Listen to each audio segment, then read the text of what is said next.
noite a todos. Eu sou o Lucas Jorge, trabalho com pesquisa e assessoria agrícola na Meta Agro e hoje estamos fazendo essa live para falar sobre insetos pragas na cultura do trigo com o Eduardo Engel. Então, Eduardo, eu peço que você se apresente aí para o pessoal e a gente inicia nosso bate-papo. Perfeito. Então, para quem não me conhece, como o Lucas falou, meu nome é Eduardo, eu sou agrônomo, sou formado em Cruz Alta, sou mestre em entomologia pela Exalc, lá em Piracicaba, estou fazendo meu doutorado lá hoje. Atualmente a gente vem trabalhando muito com pesquisas relacionadas a insetos praga de maneira geral, dentro do sistema de produção, principalmente aí no sul do Brasil, né? Via Intagro, sou parceiro da Intagro hoje, junto com o professor Maurício Pazini. A gente vem trabalhando aí com soja, milho, trigo e assim por diante, né? Todo tipo de inseto, mas meu foco hoje de pesquisa, pensando em pós-graduação, hoje é a cultura do trigo, são principalmente pulgões, aí, que a gente vem trabalhando em parceria com a Embrapa. Então, para quem não me conhece aí, estão apresentado, acho que podemos começar, né, Lucas? Beleza, Eduardo. Então, também, né, você também é de Birubá ali e fez agronomia em Cruz Alta, eu fiz lá em Sertão, então somos aqui tudo da região aqui. Eduardo, questão de insetos praga no trigo, no meu ponto de vista, é uma parte que não é dado tanta importância quanto doenças e agora plantas daninhas, mas tem possíveis, né, potenciais de causar danos e perdas econômicas. Você vem trabalhando bastante com pulgão, né, como você comentou, mas eu pensei em a gente começar falando da primeira praga que vai incidir, que seria os corós, Sim. e também a gente já linka um pouco de tratamento de semente, que daí já entra junto a questão de pulgão. Então, o que você tem trabalhado, o que você tem visto, manejos eficientes, o que funciona, o que não funciona? Cara, a questão de coró, a gente tem que primeiro pensar que é uma praga de ciclo longo. Na verdade, o que a gente pega no trigo é uma faixa do ciclo larval do coró. A gente tem duas espécies, principalmente, que ocorrem, tá? Que é o coró das pastagens, que é o Dilobderus abderus, e o coró do trigo, que é o Phyllophaga triticópia. Qual que é a diferença? O coró das pastagens, o ciclo é anual, tá, gente? Então, vai ter uma parte do ano que vai causar dano. Já o coró do trigo, o ciclo é bianual. Então, quer dizer que ele tem um tempo de desenvolvimento maior, e geralmente em anos alternados, principalmente o pessoal fala que ano ímpar é ano de coró, no caso seria esse ano, é uma tendência por conta do desenvolvimento, né, desse principalmente coró do trigo ser bianual. O que a gente tem visto, Lucas, em termos de eficiência de controle, os tratamentos de sementes em si, padrões que a gente tem hoje, são eficazes. Qual que é o problema? O nosso problema não é controle direto, é manejo. Ou seja, identificar primeiro áreas que tem coró, porque são pragas residentes, não são pragas que migram a grandes distâncias. Então, geralmente, quando você tem um coró encontrado ali, provavelmente é uma reboleira. A tendência de você ter mais é muito grande. E a tendência de você ter erros em amostragem é muito grande. Então, questão de monitoramento de corós, você primeiro ir em áreas que se tem suspeita, e ali você fazer as trincheiras, porque é um monitoramento que é difícil, é complicado de se fazer. Você tem que cavar trincheiras aí de 50 centímetros de profundidade aí por 20 de largura no mínimo. Então você tem que alocar os pontos de amostragem de forma estratégica dentro da área, principalmente em grandes talhões. Considerando isso, considerando que a área está realmente infestada com coró, tratamento de sementes à base de fipronil tem bastante eficácia, tá? Ajudam bastante.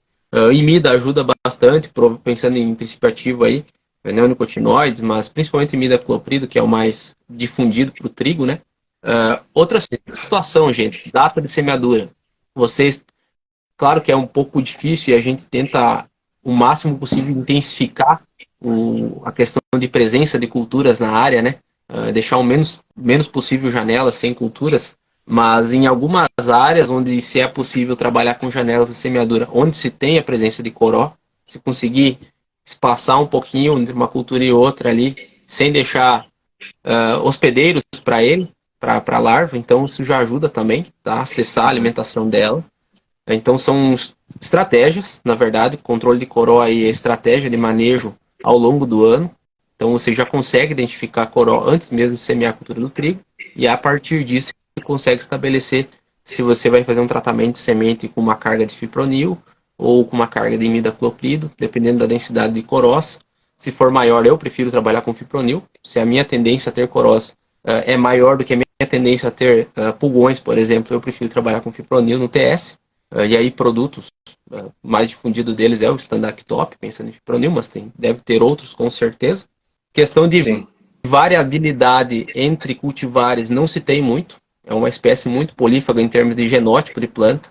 E é uma espécie polífaga também em termos de espécie de plantas dentro do sistema. Então você tirar ali um trigo e colocar uma aveia preta até ajuda em termos de desenvolvimento da praga ser um pouco mais atrasado. Mas é uma praga bem polífaga que ela consegue permanecer no sistema de cultivo por longos períodos. E é o nosso sistema de cultivo que tem soja, que tem milho e que tem trigo, ela consegue transitar muito bem entre as três culturas, né? Então, pensando em coró, eu prefiro primeiro identificar áreas antes de semear a cultura do trigo, trabalhar com janela de semeadura se possível. Se não for possível, eu trabalho com TS focado para coró, que vai me ajudar bastante nesse quesito. Outra situação, casos aí que a gente precisa controlar coró. É um controle que fica comprometido por conta do nosso sistema de produção ser um plantio direto, ter uma palhada ali que protege, então é difícil você chegar com ativos ali. Mas ambientes equilibrados aí que a gente consegue trabalhar com controle biológico, pensando em fungo entomopatogênico, metarrhizium, produtos à base de metarrhizium anisópilo, vão muito bem, pensando em controle de larvas e coró. E aí tem um ponto positivo, que é a questão do metarrhizium conseguir se desenvolver em matéria permanecer por um longo período na palhada, e ali ele consegue estar contaminando algumas larvas. Lógico que não é um controle, é diferente de controlar diretamente o inseto, com ativo tanto químico quanto biológico, mas ajuda a dar uma amenizada aí. Aplicação até de fipronil, por exemplo, em parte aérea também ajuda, e sempre que possível associar as ferramentas aí, pensando em coró, é a melhor estratégia, né?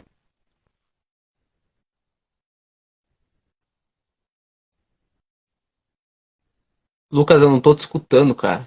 Tô conseguindo te escutar. Desculpa. Agora sim. Eu tinha... a questão do fipronil, ele pode ser associado ao metarrhizium numa aplicação pensando em um estágio de desenvolvimento inicial da cultura? Ou tem que ser cuidar aplicado antes? Se você, por exemplo, o metarrhizium sofre, sim. Agora, se você o metarrhizium com fipronil mais algum fungicida que se tem, e aí tem produtos que são dois, né? Aí dá uma cuidado. O ideal é fazer sempre que possível biológico isolado, melhor dos cenários, mas a gente sabe que nem sempre é possível, né? E aí você conversar muito bem com a detentora do biológico, porque geralmente eles já vêm com as tabelas de compatibilidade, né? Então eles já vão dar essa informação do produto deles especificamente falando, dependendo do fungicida que está junto com o fipronil. Mas do que a gente vem trabalhando aí, usar eles isolados, fipronil e metarrhizium junto, ajudam bastante. Áreas aí com corós, dá uma reduzida boa na população, ou tem um efeito de contenção muito bom dentro do sistema, né? Então até por vezes áreas aí que tem histórico de coró, mas que a gente utiliza biológicos como metarrhizium para outros alvos, você acaba diminuindo ao longo do tempo aí a pressão de corós. Sim. Isso é uma questão, bem como você comentou, de fazer esse monitoramento inicial. E se é uma área que tem, se teve uma safra, a tendência é ter nas próximas safras de novo. Então não é uma praga que vai se espalhar em toda a fazenda, em toda a lavoura. Então a gente vê que é bem localizado e não vai ter essa dispersão tão grande de um ano para o outro. Mas é bem interessante essa informação da questão do fipronil e desse metarrhizium para fazer o manejo. E a questão, como você comentou, que ela que essa praga, esse inseto, ela é uma praga polífaga, que ela vai incidir sobre várias culturas. Então, ontem até a gente conversou na live a questão do uso de coberturas, como colheu soja, aí já entra com naba de planta trigo. Então, isso é uma prática que acaba favorecendo o desenvolvimento e a manutenção dos coró na área, Eduardo. Sim, e aí é uma situação que a gente não pode fugir muito disso, porque se for analisar os benefícios que essa prática traz, é maior do que o problema, né, que ela desenvolve. O que a gente Sim. pode fazer é trabalhar estratégias de manejo pensando nesse sistema, não pensando em parar de plantar ou né, essa situação, mas Sim. pensando no sistema que a gente tem, desenvolver estratégias ali, né? Não só coró, outras pragas também se beneficiam do nosso sistema de produção, né? Então, diversas outras a gente vai falar depois, mas que a gente já nem dá mais o nome praga do trigo, praga do milho, né? São pragas que estão transitando ali, né? O ano Nosso todo. sistema. Perfeito. Eduardo, agora uma dúvida que me surgiu. A utilização de fipronil na semente do trigo, no tratamento no TS, acaba ajudando o controle. E se, claro, não pensando em custo, e se fosse tratado, no caso, um nabo com um fipronil, ajudaria? Ou a questão do ciclo de desenvolvimento do corolla não vai ser ele não vai estar. Não, ele ajuda, Lucas, porque assim, ó, o que acontece? A gente vai plantar, por exemplo, em que época você pensou em plantar o nabo Agora, nessa situação? Agora. agora, Agora a gente isso, está no frio. momento de fases L2, L3 de coró, que a gente chama, que é o início da atividade alimentar dele. Então ele vai estar alimentando das raízes que estão ali, presentes na área, seja de plantas cultivadas ou não. Então se você tem uma planta cultivada com um tratamento de sementes com fipronil, é uma ajuda, é uma boa estratégia que tem, até interessante nós fazer alguns lado a lados aí, alguns experimentos bem bem robustos para nós ter esse dado, porque é um dado bem interessante. E eu acho que ajuda até pensando em redução de custo para frente, né? Sim, Então, sim. janelas de oportunidade que a gente tem, né, no outono. Certo, certo. E a questão de nabo, normalmente a gente trabalha com a população, uma densidade menor de plantas, eu digo, quantidade de semente menor. Então, a gente vai trabalhar com 15, 20 quilos. A gente fazer um tratamento, o custo é bem menor do que fazer um Menor, tratamento com com certeza. toda a semente com produto específico para o trigo. Um exemplo, né? Então, Sim. que nem a gente comentou ontem, a gente está comentando, tudo vai depender da situação, da forma de manejo que vai ser realizado e da área. Então, tudo isso aí vai interferir. Se é uma Eduardo, situação onde o produtor já tem um histórico de ocorrência, já sabe que está ali, né? É interessante se trabalhar dessa forma. é, ferramentas tem, né? Só adequar a melhor para cada situação. Posicionamento. Mas a gente Posicionamento. falando em TS, pensando tem fipronil, você comentou de imida, dos neonicotinoides em geral. A principal assim, seria o controle de pulgão. Ou, num geral, assim, os tratamentos. Pensando agora que a gente não tem problema de coró na área. Vamos dizer que Uhum. não temos problema com o coró. A ideia do tratamento com inseticida seria o controle, a prevenção de pulgão. Sim. O que acontece hoje, Lucas? Questão de manejo de pulgão. Volta para o sistema lá, a gente está vindo de um milho safrinha, tem milho safrinha na área, tem aveia, a gente tem um mar de aveia, no Rio Grande do Sul principalmente, e aí a gente tem um pouco de trigo no mar de aveia. O que acontece? A cultura da aveia, hoje, ela é um dos principais hospedeiros para pulgão, para várias espécies, mas principalmente para o pulgão da aveia, ou pulgão do como, tem vários nomes aí. Mas esse pulgão, Lucas, é o principal vetor do vírus do nanismo amarelo. Então, o que acontece? A gente replica muito pulgão, multiplica muito pulgão e multiplica muito vírus em Certo? aveias. Esses pulgões, eles, quando o trigo está em início de desenvolvimento, eles passam a enxergar aquela planta de trigo ali como uma fonte de nutrientes mais adequada, porque a planta está mais jovem, ali, tecido mais tenro, ela não consegue se defender muito bem. Então ele acaba indo para essas plantas de trigo, início de desenvolvimento, e ali passa a transmitir o vírus. O que acontece? Quando a gente faz um tratamento de semente à base de neonicotinoide, principalmente o imida, aí, que é o que é mais usado, ele vai nos entregar um residual aí de alguns dias. Esse residual de alguns dias, e aí a gente sempre trabalha com coeficiente aí de susto aí meio alto, eu jogo no máximo 10 dias, que ele vai estar com uma proteção aí adequada para minhas plantas. O que vem acontecendo? Dá esse time entre os 10 dias ali, que ele parou de dar um controle efetivo, a população de pulgão ainda continua vindo. Só que a Uhum. gente não vê. Muitas vezes a gente não vê aquele pulgão ali porque ele está na base da planta. E ali na Certo. base da planta, você tendo o pulgão ali virulífero, ele passa a infectar a planta. Só que você ainda não vê o sintoma do vírus, porque a planta está em início de desenvolvimento. Esse sintoma do vírus, você vai ver isso lá só no reprodutivo. E aí já foi. E aí a gente acha que quem está fazendo isso é o pulgão que está lá na espiga, que é outra espécie. E a gente acaba controlando aquele pulgão. Só que o controle deveria ser feito já no perfilhamento. Sim. Então, o que eu vejo que a gente vem testando aí que tem mais efetividade de controle de pulgão e do vírus, consequentemente, é trabalhar com posicionamento e janela. Por exemplo, você fez o TS, aí você deu o time do TS ali, você começou a detectar pulgões em plantas. Aí detectando pulgões em plantas em perfilhamento, você já consegue fazer uma entrada ali com algum inseticida, e aí a gente consegue ter vários inseticidas naquele momento de baixo custo e com uma efetividade muito boa. E aí tem N inseticidas, bifentrinas, tem neonicotinoides, associação bifentrina-neonicotinoide, lambda-cialotrina com tiametoxan, uh, blends de piretroides e neonicotinoides ajudam bastante, tem boa efetividade. Aí tem os biológicos, que podem entrar aí também, como Balverias e Zárias, outras associações aí de químico com biológico, mas principalmente esses têm uma boa efetividade, um custo relativamente baixo do que aqueles que a gente chama de limpa-trilhos, né, que é aqueles os fosforados da vida, aquela espancada que limpa tudo. E a Uhum. gente tem que pensar também nesse momento em variabilidade de alvo, porque além de pulgão, esse é o momento onde que aquele percevejo que sobrou da soja, por exemplo, ele está ali, está subsistindo ali no sistema.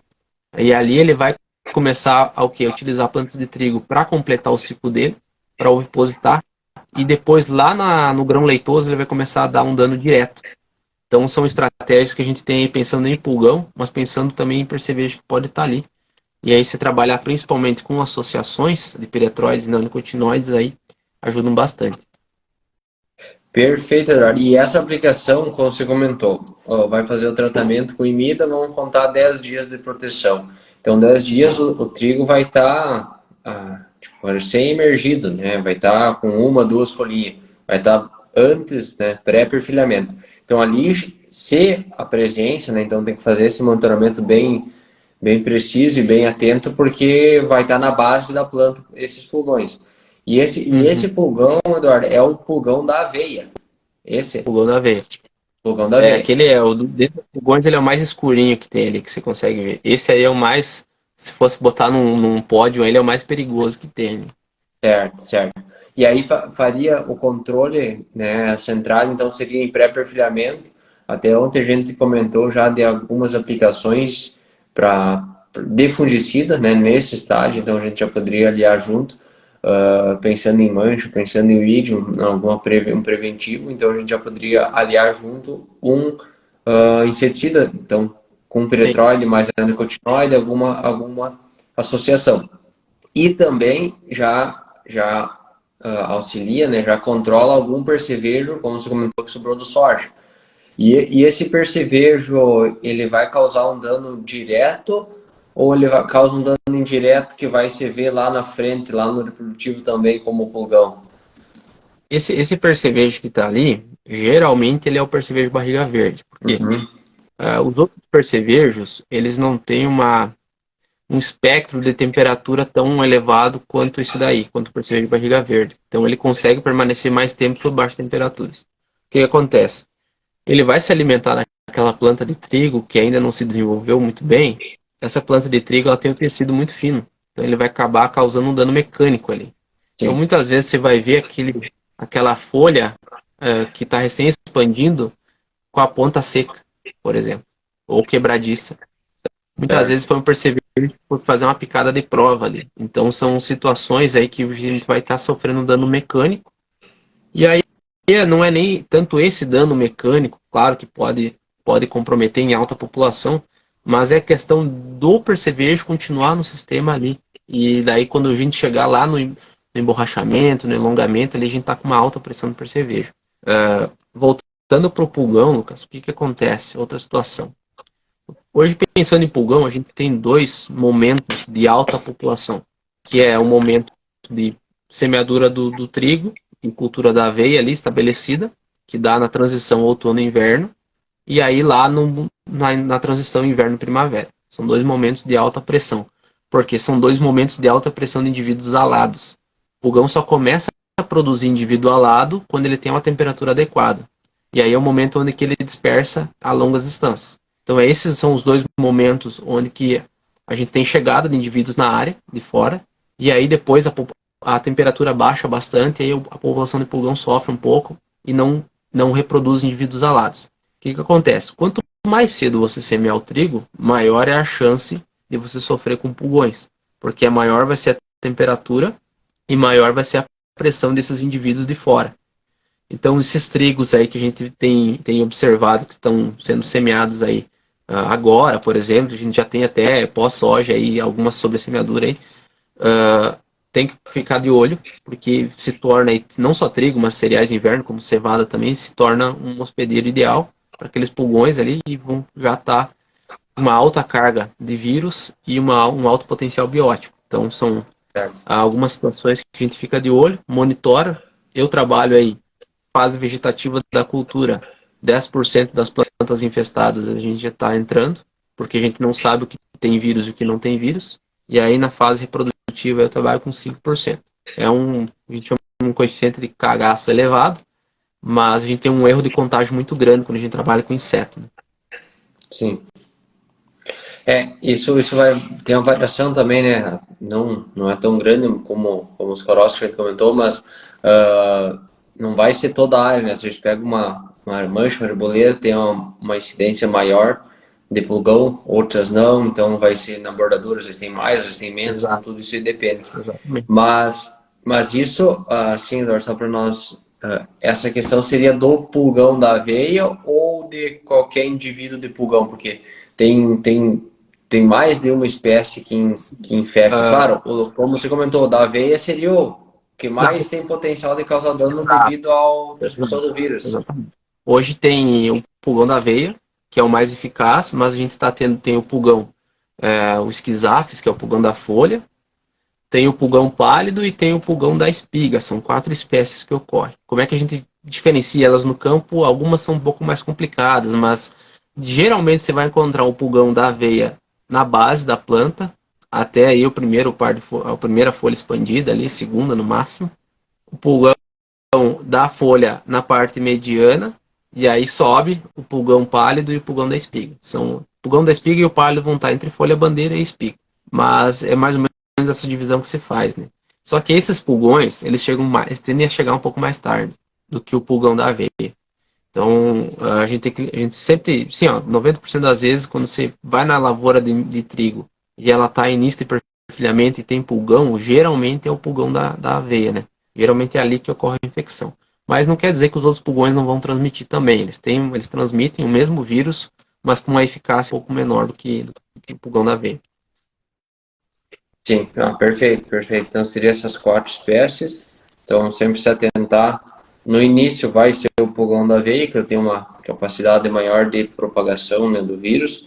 E essa questão, Eduardo, depois que, por exemplo, tem um pulgão que está infectado, né, ele vai estar, vamos dizer, contaminado com vírus, ele vai lá, ele vai transmitir. Depois disso, quando é que vai ser, quando que vai ser visto esse sintoma e depois não tem nenhuma alternativa de controle, de manejo, depois que infectou a planta, não tem o que fazer, né? Depois que infectou, aí perdeu, né, cara? O que acontece? Aí você vai ver variações entre cultivares, por exemplo. Tem cultivares que têm maior tolerância, tem cultivares que não têm tanta tolerância. Tem cultivares que você não vai ver sintoma, falando em termos do nanismo da planta ou amarelecimento nos tecidos. Mas você não vai ter espiga, ou você vai ter espiga 100 grãos, por exemplo. Mas aí vai ter, se for considerar uma cultivar suscetível, você vai começar a ver, primeiro, uma redução no porte da planta, e aí pensando em trigo, vai começar a dar um amarelecimento nos tecidos. Aí vai começar, desse amarelecimento dos tecidos, vai passar para uma hipersensibilidade nos tecidos, que é onde você pega a planta na mão e a folha quebra. Então tem esse sintoma também. O que vai acontecer com essa planta? Ela vai atrasar o ciclo em relação às demais, e aí você vai ver má formação das espigas. Então, é uma sequência de sintomas, aí, pensando numa planta, um genótipo suscetível, que vai ocorrer. Né? Por que ocorre esse atraso no ciclo em relação às demais? Porque é o vírus que atua dentro da planta, para que a planta atrase o ciclo, para que ele se multiplique mais dentro da planta, até o novo vetor chegar, adquirir o vírus e levar para uma nova planta. Então, tem toda uma ecologia aí por trás de por que essa dinâmica, né, acontece. E aí tem N cultivares aí de trigo que vão ter uma tolerância um pouco maior, né, em relação a algumas aí que tem algumas linhagens também.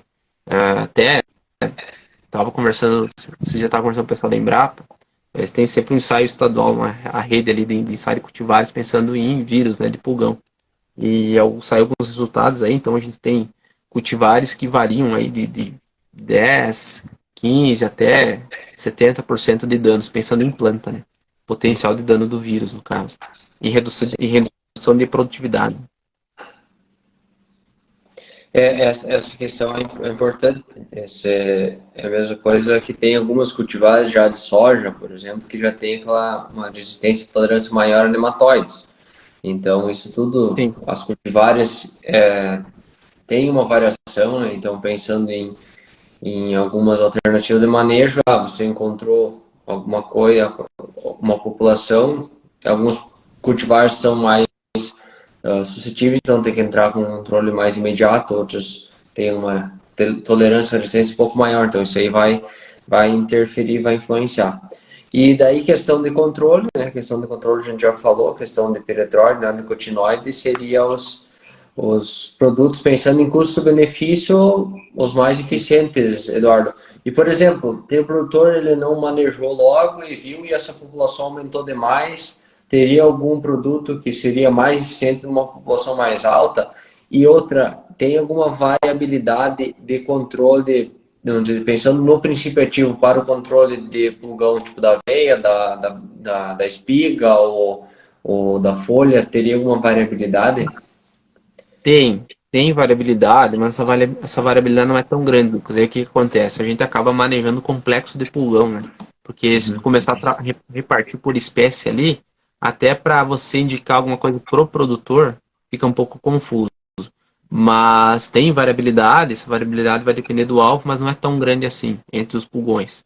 O que acontece é que a gente tem que cuidar muito com subdoses. Quando você trabalha com subdoses, a gente pode induzir efeito de hormese, que é o quê? Quando você não usa uma dose efetiva, ao invés de você controlar aquele inseto, esse inseto passa a entender que ele está sendo atacado e vai ter que se multiplicar. Então isso acontece muito com pulgão verde pálido, principalmente, que safra passada aí deu uma explosão de população, em trigo e milho também. Então isso acontece muito quando você aplica uma subdose de neonicotinoide, e aí você acaba não controlando e ele acaba o potencial biótico dele acaba aumentando, né? Então aquele pulgão vai produzir 50 ninfas, por exemplo, sendo um cenário que ele produziria 30, 40. Então são Certo. esses cenários aí. Certo. Como Oi? é que é esse efeito? Como é que é o nome desse efeito mesmo, Eduardo? A gente chama de efeito de hormese. É muito similar ao que acontece quando você aplica um piretroide na soja e você tem uma população de ácaro explodindo.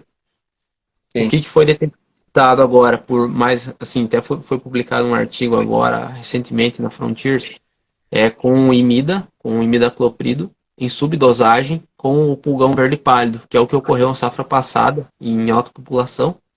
Esse efeito de hormese aconteceu com ele, então ele aumentou o potencial biótico aí em subdoses desse neonicotinoide. Né? Então é um exemplo, né, que acontece, né? Tem vários com certeza. Perfeito. Essa é uma informação importante, porque às vezes o produtor acaba, né, não tem essa informação e acaba acreditando, não, vou colocar uma dose um pouco menor, diminuir um pouquinho de custo e acaba potencializando o problema que ele tinha. E, ao invés de controlar, fica pior ainda a situação. Mas a questão de outros produtos, tirando o neonicotinoide, piretroide, teria algum outro produto para a linha de biológica? Vocês têm trabalhado com algum? A gente vem observando muito, Lucas, questão de associação de entomopatógenos, que funcionou muito bem, inclusive, dentre os melhores manejos que a gente conseguiu fazer safra passada no campo experimental, a associação de produtos à base de piretroide e neonicotinoide com a Beauveria baciana ou metarrísio foram onde a gente tivemos os melhores controles, assim, né? Outro cenário interessante é você trabalhar com óleo vegetal, mineral aí. Um bom óleo ajuda bastante no controle. Se você aplicar só o óleo isolado, já ajudaria uma porcentagem pequena, mas você já teria um controle. O que acontece com o óleo?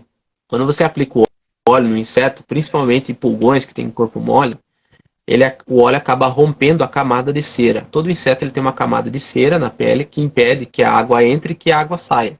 Quando você aplica um óleo, principalmente um óleo vegetal, por exemplo, óleos vegetais à base de casca de laranja, tem vários aí. Eles Sim. têm, uma substância que rompe essa camada cerosa e acaba fazendo com que seja mais fácil dos ativos penetrarem e dos fungos também, com associação. Então, associações entre químicos aí com óleos ou biológicos com óleos também tem resultado em boas efetividades aí, pensando em pulgão, né? Essa é uma parte também é importante, porque às vezes o produtor acaba não utilizando óleo, a questão assim, toda essa questão, ou usa um óleo que às vezes não é tão efetivo, uma dose menor, então essa parte ainda mais, eu já até anotei aqui essa questão de óleo vegetal para controle do pulgão. E, e pensando um pouco agora, o pulgão já ficou bem explicado, aí ficou show. Pensando um pouco, que não é muito, mas acontece às vezes questão de lagarta, alguma coisa mais lagarta na espiga, às vezes no início da cultura, como se tem visto, como você comentou antes, Eduardo, não é mais uma lagarta tipo do soja, do milho, do trigo, é do sistema, né? Então, às vezes, acaba tendo uma lagarta no ciclo, né, na cultura anterior, ela acaba se multiplicando e vai, tipo, a mariposa vai depositar no trigo e acaba causando algum dano. Então, Lucas, pensando em lagarta, cara, geralmente o que acontece é isso, né? Ela acaba se vingando da gente no trigo, né? O que acontece assim, ó, vamos pensar numa espécie aí, Spodoptera, que hoje está, né, dominando o nosso sistema. É uma lagarta que ou vem de um soja, ou vem no milho, ou vem no milho safrinha, ou vem de um milheto, de um capim-sudão, principalmente, são bons hospedeiros dela. Aí o que acontece? Ela fez o ciclo dela nessa planta, a última geração dela você colheu. Você colheu, só que aquela lagarta já tinha feito, ou já tinha se alimentado suficientemente para empupar no solo. Então, os primeiros dias da cultura do trigo, até você não está vendo lagarta ali. E ali, de uma semana para outra, você volta na área, você está vendo lagarta cortando planta. Então, o início de desenvolvimento do trigo, o problema de lagarta está relacionado ao corte, ao comportamento de rosca, aí pensando em Spodoptera. Está bem intenso até em algumas áreas. E aí você tem que fazer uma entrada. E o que acontece? O que a gente tem observado que funciona mais? Detecção de sintomas em plantas. Você chegou na área, você viu, começou a ver folhas raspadas, folhas perfuradas. Quando você chega na área e vê esses sintomas, mas você não vê lagarta, o que vale a pena fazer? Ou você cavar ali naquela região, ou você voltar à noite. E provavelmente à noite ela está ali se alimentando na planta. Então você vai conseguir identificar. Grande Certo. parte das vezes que a gente fez isso era Spodoptera que estava se alimentando. Aí, quando você começa a ver sintoma de folha raspada ou folha furada, a lagarta ainda está pequena. Isso nos dá um maior número de ferramentas para controlar ela, químicas e biológicas também. A gente pode estar trabalhando ali com fisiológicos, você pode estar trabalhando ali com biológicos à base de vírus ou à base de fungo também. Você pode estar trabalhando com essas associações aí. Elas têm um custo-benefício melhor do que você deixar para essa lagarta começar a cortar plantas. E a partir do momento que começa a cortar plantas, geralmente ela está de quarto instar em diante. E aí você começa a ter muito escape. Você começa a ter escape de fisiológicos isolados, você começa a ter escape de biológicos isolados, né? Ou tem que trabalhar com associações, ou com produtos mais pesados. E aí produtos mais pesados você já vai para diamidas, já vai para esse tipo de produto que é mais caro, né? Até os norfenapir, esse tipo de produtos são um custo mais elevado. Tem uma boa efetividade, né? Também, mas é tudo questão de posicionamento, né? Aí o que acontece? Essa lagarta completou o ciclo dela. O que ela vai fazer? A mariposa vai reproduzir, ela vai pupar no solo de novo. Só que a temperatura ali começa a cair. Então o tempo de pupa dela aumenta. Aí o que acontece? Ela vai emergir do solo novamente, quando tiver uma condição adequada para ela e o tempo de desenvolvimento dela estiver completo, vai gerar novas lagartas. Que vão estar onde? Geralmente no período de elongação até ali pré-florescimento ali. Então. Aí você começa a ter um novo fluxo de lagartas ali, e não só da Spodoptera, mas também da lagarta do trigo. Então você já está com 2 espécies. Só que vamos supor que você tem um cenário, que aí eu estou pintando o horror aqui, tá, gente? Não lembra? Você tem um cenário onde você não conseguiu controlar a planta daninha muito bem. E aí aquela falsa medideira que não ataca trigo, mas ela estava na soja, ela está na buva, por exemplo. E é um cenário que a gente encontrou muito safra passada, de você ter falsa medideira em buva e dali a pouco você está tendo falsa medideira em cevada, em trigo, que não é uma coisa usual, a gente não costuma ver isso. Se alimentando, a gente até já botou vídeo, eu acho, na internet. Mas enfim, Sim. são cenários que tem, né?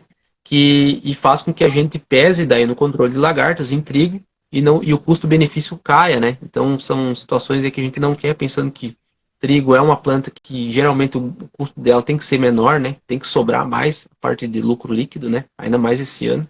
Então, para o produtor aí ficar atento em o primeiro fluxo populacional, que é onde vai ter maior número de ferramentas, o controle é mais barato, né? E vai ajudar muito na contenção desse fluxo aí lá em pré-florescimento aí.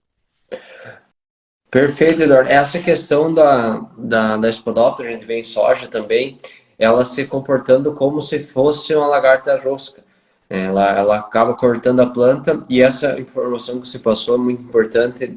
Antes delas ter esse hábito, ou ter esse comportamento de lagarta rosca, ela acaba raspando e perfurando folhas. Mas isso de noite. Então, de dia, a gente, se fizer o monitoramento durante o dia, a gente só vai ver os sintomas, né? Que é a Exato. perfuração e a raspagem da folha. E aí, isso, assim, pensando, claro, tudo vai depender do clima, né? Temperatura. Mas quantos dias após, vamos dizer, e daí também de controle. Controle teria que ser feito de noite a aplicação, né? Mesmo quando ela está com esses instars menores, inferiores, mas fazer o controle de noite vamos dizer, se não for feito esse controle cedo, no caso, quando logo após for verificada essa incidência de lagarta, em quantos dias ela já vai ter esse hábito de comportamento como se fosse a lagarta da rosca, ou né? Não sei bem certo como é que se fala isso. Pensando no ciclo dela, Lucas, a gente tem que considerar que nesse momento do ano a temperatura não tá tão elevada. Então, o que acontece? O ciclo dela dá uma alongada, mas essa alongada é de que antes era de 3 a 5 dias para fazer um Insta, vai ser aí de 7 a 8, a pau e corda. Então, a gente tem que não vai passar muito disso. O que acontece? Você começou a ter esses sintomas, você tem aí, então, 7 dias aí para fazer, para estruturar um manejo aí e fazer, né? É, lógico, tem que considerar, né, a quantidade de plantas aí com esses sintomas ou a área com esses sintomas, né? Um controle, eu sempre prezo aí por um controle localizado sempre que possível, né? Se trabalhar aí com, muitas vezes em talhões grandes aí, você conseguir identificar aí. Sim, sim, porque também, né, como a gente fala, a questão do inseto é muito localizado. Então, vai ter um Muito talhão, por localizado. exemplo, 200 hectares, 300 hectares, vai ter uma mancha, uma reboleira que vai ter Exatamente. incidência. Então, isso é bem Exatamente. E quando importante. você trabalha com até lagarta é um pouco aleatória, assim, mas assim, pensando, por exemplo, pulgão, percevejo, são pragas que têm uma distribuição agregada por natureza. Então você encontrou a tendência é naquela região ali, na raio de 30 metros ali, você ter a maior população ali, do que você ir lá no meio da área, por exemplo. Certo. Eduardo, questão também de controle, então, para lagarta, pensando, lagartas dessa Spodoptera, que se comporta como lagarta rosca, sempre fazer na parte da noite esse controle. Sim, até uma coisa que eu acabei esquecendo de falar, o que acontece? Quando a gente está com o trigo em desenvolvimento, a gente tem pouca área foliar. Então isso fornece um microclima um pouco hostil para lagarto durante o dia, porque a gente tem ali, no sul aqui, a gente tem, né, de dia um sol de rachar e de noite é gelado, né? É. O que acontece? De dia, os insetos, principalmente lagartos, eles não gostam de radiação solar direta, porque eles também não são feitos para isso. Aí o que acontece? De dia, além da radiação solar direta, tem uma série de predadores, né? Então o lagarto tende a ficar abrigada na palhada ali no pezinho da planta. E à noite, principalmente em horários crepusculares, ou seja, sai da noite, do dia vai para a noite, ela tende a começar a sair. E ali é o momento onde você vai ter maior detecção da ocorrência dela e você vai ter, né, pós inversão térmica aí nas condições de aplicação, você vai ter uma boa eficácia em relação a se você aplicasse de dia, né, em um sol a pino, por exemplo. Perfeito. E questão daí de produtos, que nem, como você comentou, né, nesse estágio que ela vai estar em o primeiro, segundo Instar ainda, né, quando ela faz as páginas, perfuramento, eu tenho uma gama maior de produtos. Teria algum produto, assim, pensando já também que vai ter o pulgão nessa fase, pode ter o pulgão da veia. Então, eu poderia associar algum produto junto, ou, por exemplo, se eu fizer um nanocutinoide com piretroide, ele já vai ter um efeito sobre a lagarta, ou teria que ser um produto específico mesmo? Assim, ele tem um efeito que a gente chama de efeito supressivo, né? Mas isso vai depender muito da concentração dos ativos. Mas tem alguns piretroides, por exemplo, que você consegue pesar mais a concentração, aumentar mais a dose do piretroide, né? Você consegue ter um controle sobre lagartos aí de instares iniciais. Mas, e aí dependendo do custo-benefício, eu acho que até, quem sabe, em termos de efetividade, vale mais a pena você trabalhar com um produto focado em sugadores e um fisiológico aí menos agressivo, focado em lagartas, por exemplo, né, quando você tem essa condição. Por quê? Quando você pesa demais num ativo só, de amplo espectro, você acaba gerando um desequilíbrio no sistema ali. Então você vai acabar afetando muito o inimigo natural. E por que a população... E aí, olha só, como é que linka as coisas. Você pesa um piretroide, você pesa nele para controlar lagarto, você acaba desequilibrando o inimigo natural do pulgão. A população de inimigo natural hoje, ela controla 95% da população de pulgão no trigo. Então, o que a gente vê é só 5%. Porque a gente pensa no potencial biótico do pulgão, 50 ninfas por fêmea, é muito alto. E só tem fêmea no sistema. Então, a gente tem uma gama de inimigo natural que ajuda nós bastante. O que acontece? Ela chega um pouco atrasada. Então é aí que dá o delay entre o tempo que o TS para de atuar e o tempo que esse inimigo natural chega. E é ali que a gente tem que entrar. Então a gente conseguindo identificar essa janela, a gente entra ali.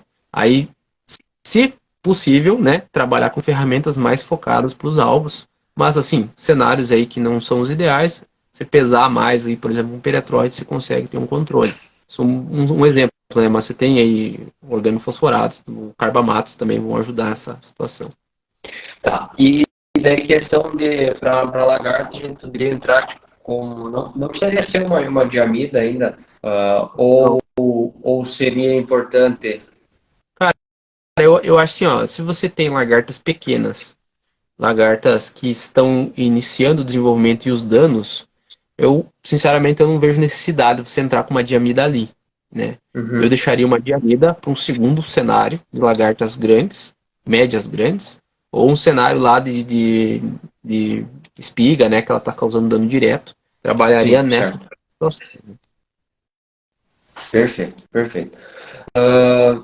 Questão daí de lagartas, ficou bem claro. Pode até ter lagarta, né? Como você comentou, a falsa medideira.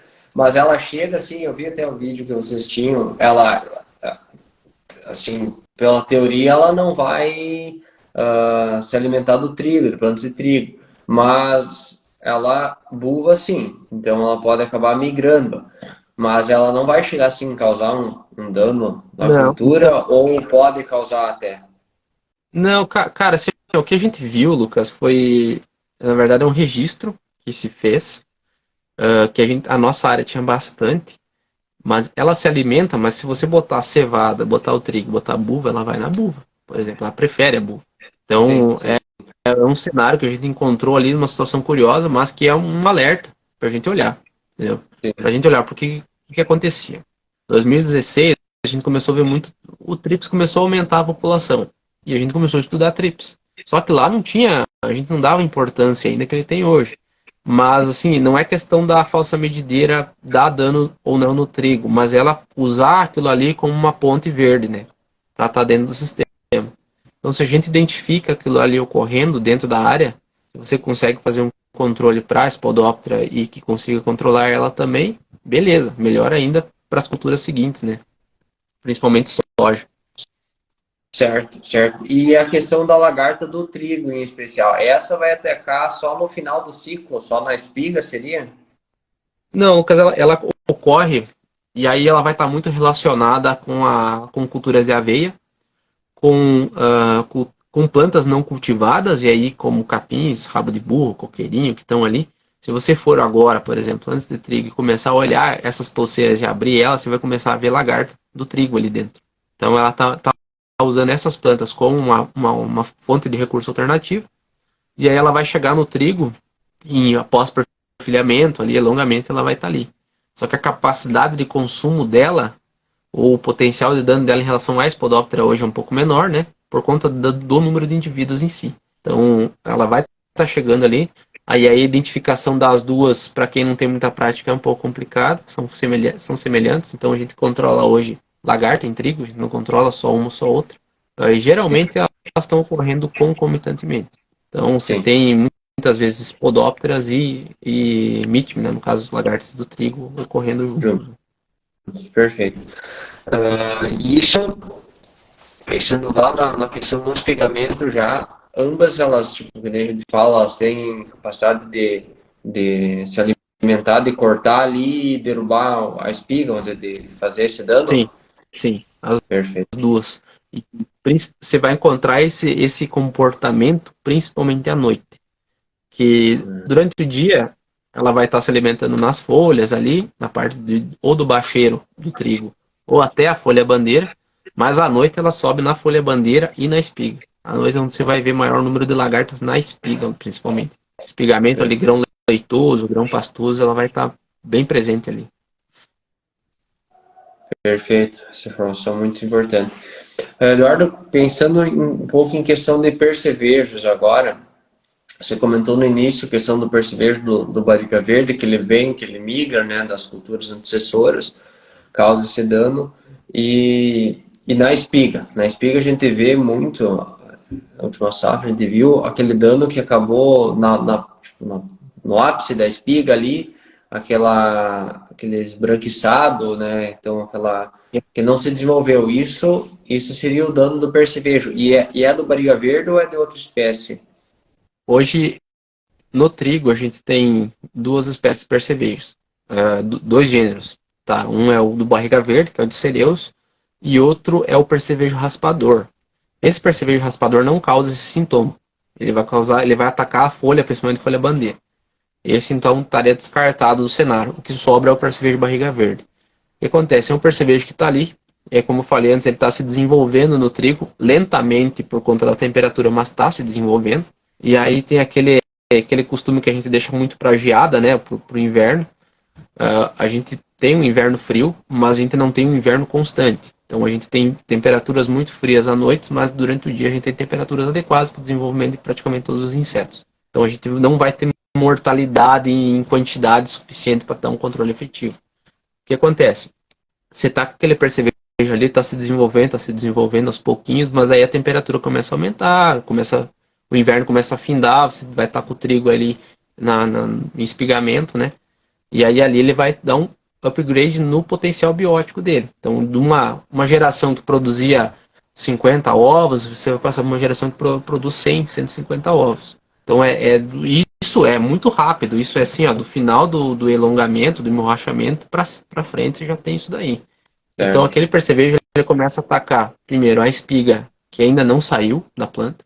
E aí você pega elongamento ali, em diante.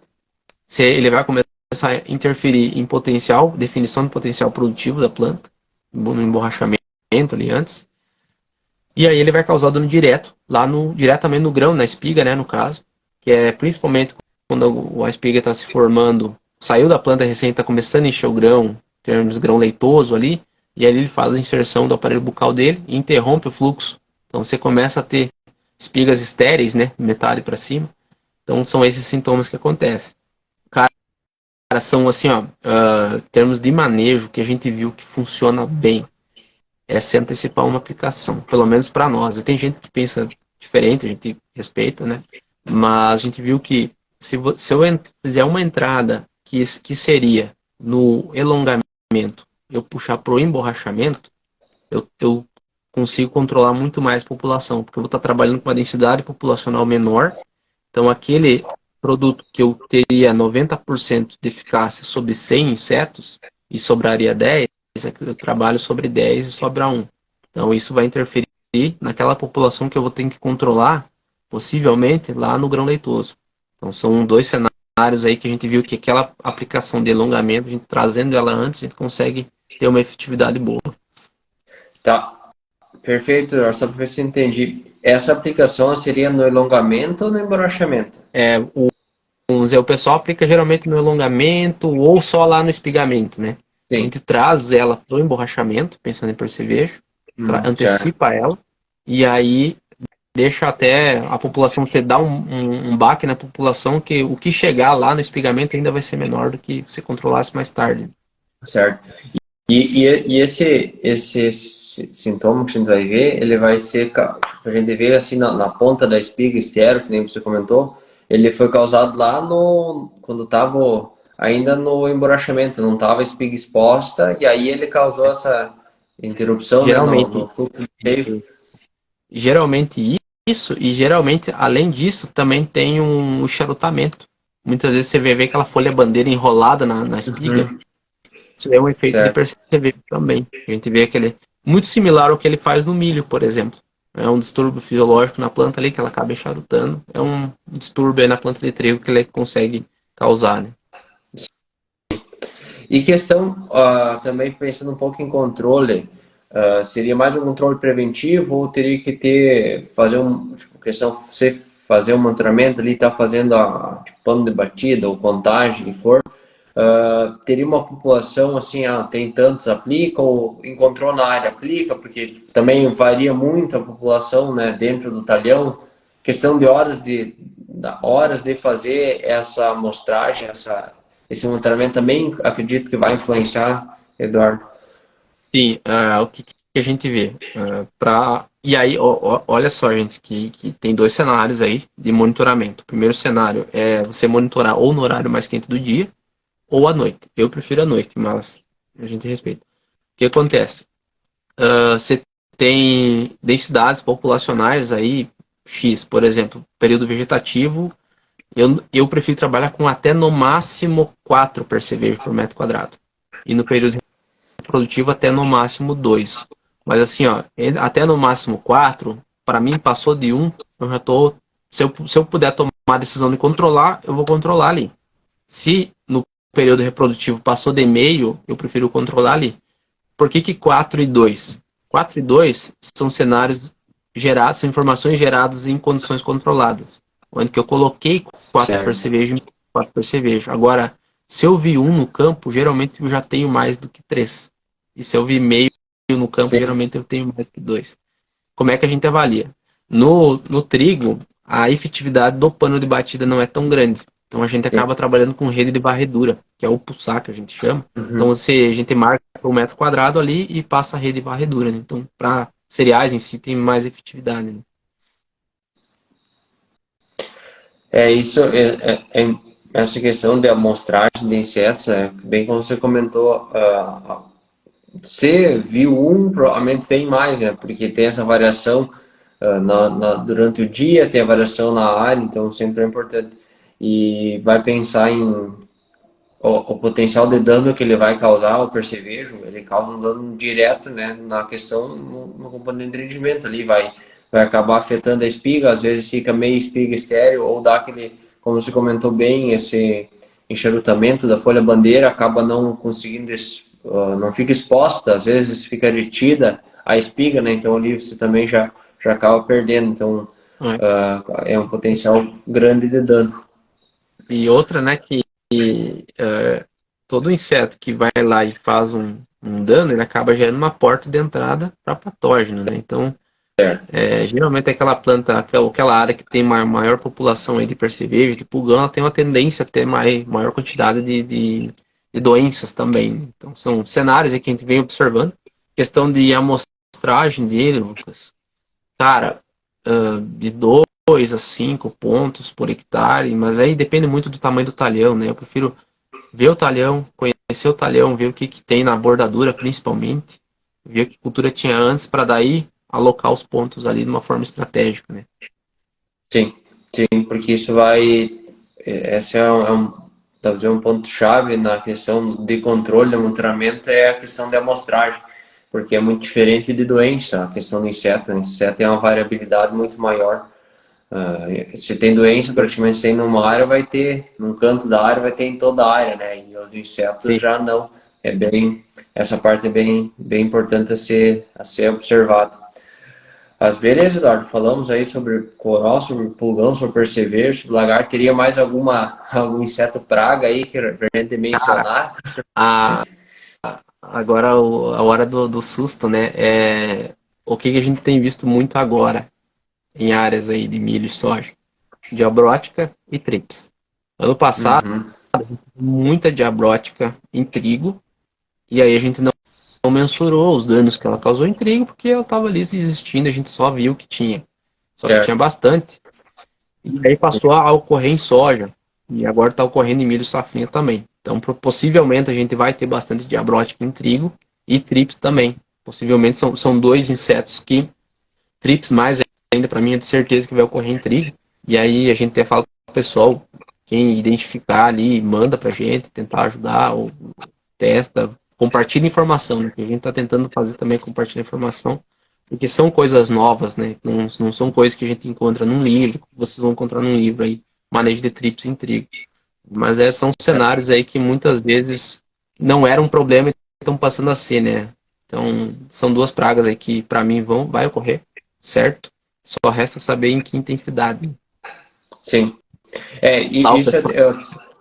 eu até ia comentar e perguntar para ti a questão de trips, né? Porque no soja a pressão foi alta, também tem milho, né? Então tem toda essa parte e é uma praga de sistema, como a gente falou. Então a gente tem que ficar atento, não, que nem você comentou, não vai ter num livro ali o que vai ser, como é que vai ser o controle, o que funciona, o que não funciona, vai ter que ser testado, até também para testar e validar essa questão de dano econômico, para fazer um controle, né? A população, tantos indivíduos, porcentagem de tanto, a cada tantas plantas tem um indivíduo. Então, isso tudo é importante, mas é importante esse trabalho que vocês fazem, né, Eduardo, você e o Pazini, de divulgação, de passar informação, eu também aqui sempre tento trazer. E essa live, o objetivo é isso, isso aí foi uma aula, né, que você deu aí sobre insetos, sobre o manejo. Então, te agradeço demais. Também para o pessoal que não sabe, né, e vocês têm um curso, né, você, o Pazini e o Marcelo, sobre cigarinha em milho, que é digamos assim, o inseto-chave, né, o inseto que mais potencial de dano tem, muda híbrido, muda tudo, mas é um inseto que tem um potencial. Então, comenta um pouco podemos comentar um pouco também agora, Eduardo, para no fechamento, um pouco sobre isso, sobre essa questão de cigarinha no milho, né, desse curso que vocês têm, e daí depois a gente, se o pessoal tem alguma dúvida aí específica, já pode deixar nos comentários que a gente tenta responder, e se a gente não sabe, a gente vai atrás da resposta. Com certeza, Lucas. Primeiro eu agradeço a oportunidade, né? Sempre bom, cara, poder compartilhar a informação.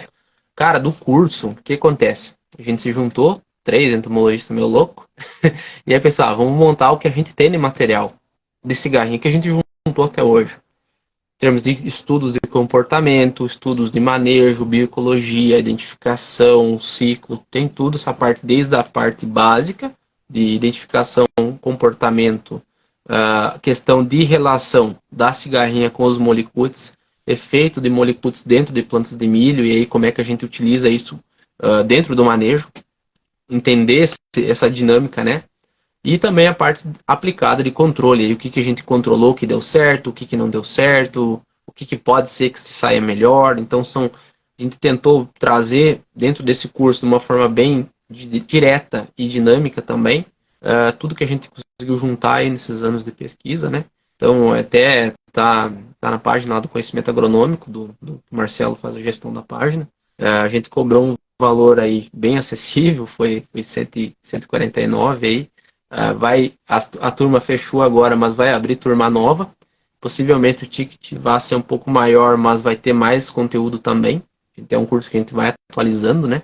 E também vai ter, a gente está planejando ainda, está organizando, mas vai ser o curso de trigo também, né? Então, aí uma novidade aí, mas que vai sair também curso de trigo, com tudo que a gente juntou até hoje de trigo, que é bastante coisa aí. Perfeito, perfeito. Então, Eduardo, te agradeço demais, agradeço a todos que nos assistiram. Eu vou também deixar uma caixinha de perguntas aqui, vou ver com o Marcelo o link ali para se ter uma lista de espera, algo assim, para o pessoal que tem interesse. E fico muito obrigado a você, a todo o pessoal que assistiu. E então, uma boa noite a todos e a gente se vê aí amanhã de novo. Valeu, Valeu, gente. valeu, Tchau. boa noite, tchau, tchau.